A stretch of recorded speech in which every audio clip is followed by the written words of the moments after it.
And when I tried to cut ties with this manager more than once, my life. Hi guys, so today's video is going to be about Kasonova and this whole disappearance and his reappearance and J-Bad and a bag of mix up basically. Baby, I love you hubby, but we're gonna have a difference of opinion on this one. We still only down in bed and talk and laugh. I love you, Soflo, I love you, but I'm gonna give my thoughts and opinions on this story. As you guys can see, go back on my channel, I haven't mentioned this story, I haven't said anything about this story at all. So today is my turn to say my piece, because I wasn't gonna get into it because I felt it was a load of crap, but I see Jamaica Observer have it on their YouTube channel and in their newspaper, and I hold them to a very high standard. So if they can talk about this, I definitely can. So without further ado, let's get into it. So a few weeks ago, Kasonova was reported missing by his family members, and no one knew if it was real or not. No one knew if it was a stunt or not. And then it went into the papers that he was actually really missing, and Soflo, which is my husband, got a text, not a text, a tag on Instagram from Kasonova's so-called brother. I don't know if it's his real brother or whatever, I could care less, from his brother that said all the vloggers need to stop spreading like false information because about Kasonova, that he's dead and all that. First thing with that, for me, that was a red flag right there. If my brother is dead and he is a public figure, you can expect people to talk about him. Kasonova was just on Winford Williams on stage 2 months ago. So what do you expect? You're not going to expect the public to say what they want. So my husband did his video. He was reported missing. 2 weeks went by, he was still missing. And my husband continued conversation with his brother. They text, the little brother kept him updated and all that. So one day a mysterious email came into his Gmail saying that they made a GoFundMe for Kasonova to help get investigators to look into it and all sorts of stuff. And red flag number 2, because we don't need a GoFundMe for people or police officers to investigate a crime if a crime is committed in Jamaica. Red flag number 2. Red flag number 3, Soflo texted the brother and asked him about it. The brother said it was a scam. He didn't know anything about it. The family doesn't know anything about it. Cool. Fine. Oh, that's number 2. Red flag number 3. After the whole GoFundMe and everything that they were made aware of, nobody was like crying. Nobody was like going to the media. Nobody was making sure like a press conference was held. Nobody was, none of his family members seemed interested into figure out what happened or what was going on with him. They were just sitting lackadaisical and just whatever. They were just talking to the vloggers, telling the vloggers not to say that he's not dead. That's red flag number 3, because if somebody's dying or somebody got kidnapped in your family and it's a real serious issue, you're gonna be on it. Your mama's gonna be crying on TV asking for his son back. Whatever money you guys have to pay for ransom, you guys are gonna pay it. Like whatever it is, you are gonna get to it. Now 3 weeks later, Kasonova comes back and said, let's retract. Soflo was talking to his brother and they were keeping each other updated as everything went by, and the brother told Soflo that J-Bad had something to do with Kasonova's disappearance, but he didn't want to go into a bunch of details as to why J-Bad was involved in Kasonova disappearance. He didn't go into any details. He didn't say anything more than that. And my husband didn't say anything more in the video that he did, because he didn't want to put anybody's reputation in jeopardy, because if the information was false or whatever. We never mentioned it. We never did a video on it. Nothing came out of that conversation. No, 3 weeks later, after his so-called disappearance, he resurfaced and said that he's gonna do a tell-all interview and all this other stuff. He also did a phone conversation with CMR TV and told CMR TV to tell the people them something. I don't even watch other vloggers. My husband was really the one relaying this message to me, and when I watched his video, he told CMR to tell the people them say him not dead and all sort of stuff. Now he's with Fully Black Boss and on interview saying that he never told CMR to tell it the people them anything, and CMR to tell a lie. And on the phone conversation you can hear him say, let the people know, let the people know, cause uno vlogger know what they do XYZ. Now he's retracting and saying that he never told CMR anything, that CMR is telling a lie and all this stuff, and he didn't know that CMR was recording the phone conversation. Just a bag of BS. So red flag number 4, the whole, if you're gonna go on a phone conversation with a vlogger, somebody that is on YouTube that does dancehall reviews and music, you're gonna expect them to record the conversation, especially when you tell them to let the people know what's going on. Red flag number 4.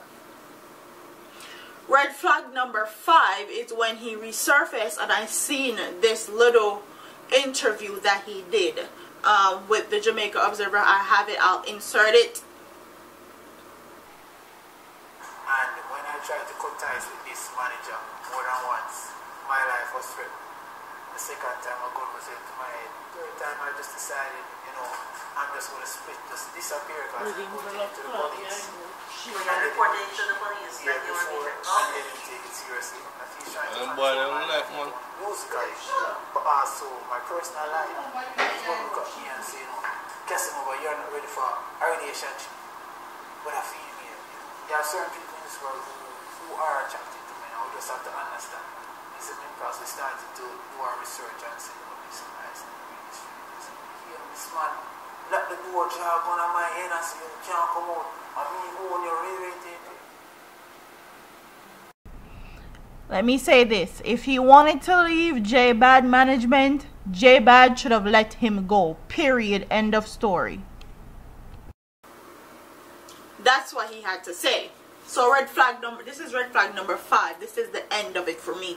This is just a cutoff point where I'm just like, I can't believe any of this shit no more. I'm not dumb. I'm not stupid. Nobody's gonna take me for a fool. And I'm sure that's how a lot of Jamaican people feel about this whole BS disappearance right now. He's basically saying that he wanted to cut ties with J-Bad as his manager, and the first time it didn't go over so well. The second time J-Bad held a gun to his head, and J-Bad was saying that there are certain men that are comfortable with sleeping with men or like men. And then he started to do his research and realized that this man was not straight.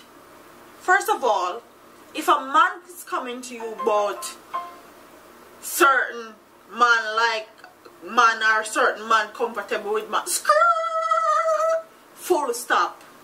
We don't have anything else to talk about after that. If me a man or you a man, first of all, you can't even bring up that conversation with me being a Jamaican male, especially being an alpha male. Okay? And he doesn't seem like he's an alpha male. He seemed very feminine to me, because this brother has his whole eyebrow well carved out like gal, well done up like mines, and him here in him face, and bead upon his hair, and so it might be shaky from the get-go, from the door.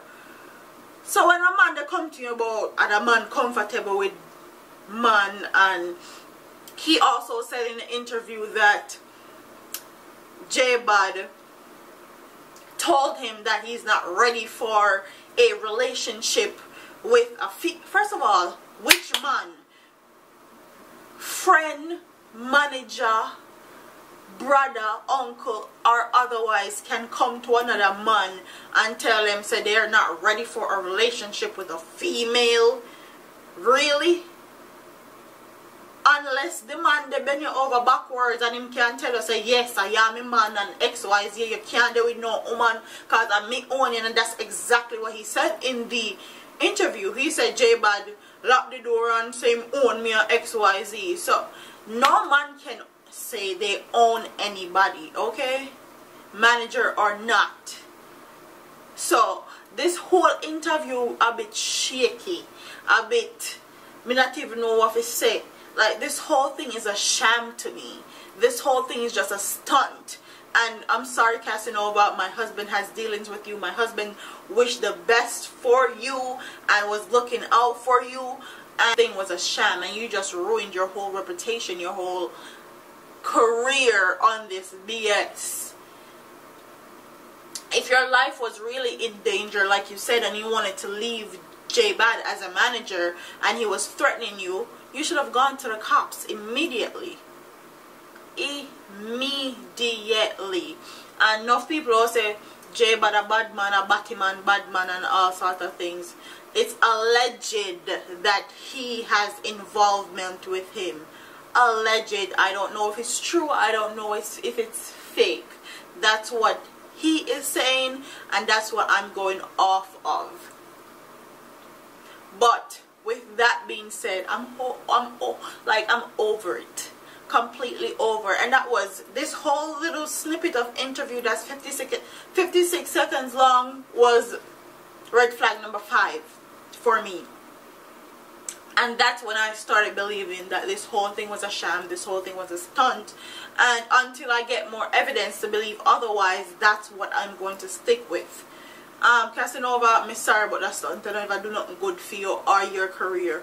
You may want to leave J-Bad and rebuild your career and rebuild your brand on your own and all that, but you should have went about it a different way. This whole thing here in the media was not a good look, and it won't be a good look for you ever. Okay? So, unless you get a PR team that knows what you're doing. Not only that, he did an exclusive interview with Fully Black Boss. Fully Black Boss lack common sense. Like, this boy have the comprehension skills of a 3-year-old.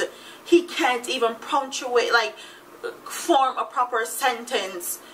But you did an interview with Fully Black Boss? Really? Red flag number 6, my youth. Red flag number 6. Fully Black Boss also dissed my husband on this JA Radio TV. This nigga can't even talk. This nigga was caught in a whole transsexual scandal. Like, who is he to even diss anybody? Like, come on now, sit down somewhere. Like, really, sit down. He didn't do an interview with JA Radio TV. He didn't do an interview with none of the even my husband, even SoFlo TV. He didn't do an interview with him that's credible, that's reliable, that's intelligent, that can take away nonsense out of sense and actually get to the meat of the matter and actually get to what's exactly going on, so that people can know what's going on and not be in a ring around the rosy like a pocket full of chores, like a fucking foolishness. But you went to Fully Black Boss. Red flag number 6. And once you catch 6, you're done. You're out. So comment in the comment section. Tell me what you guys think. Tell me if you think it's a stunt, and you tell me if you think it's a sham. Tell me if you think the whole disappearing act was just for publicity stunt, to get him more people to his music channel, to get him to more people to watch him. Comment in the comment section. Don't forget to like, comment, share, and subscribe to your girl here on YouTube. I'm a party here, man. Deuce.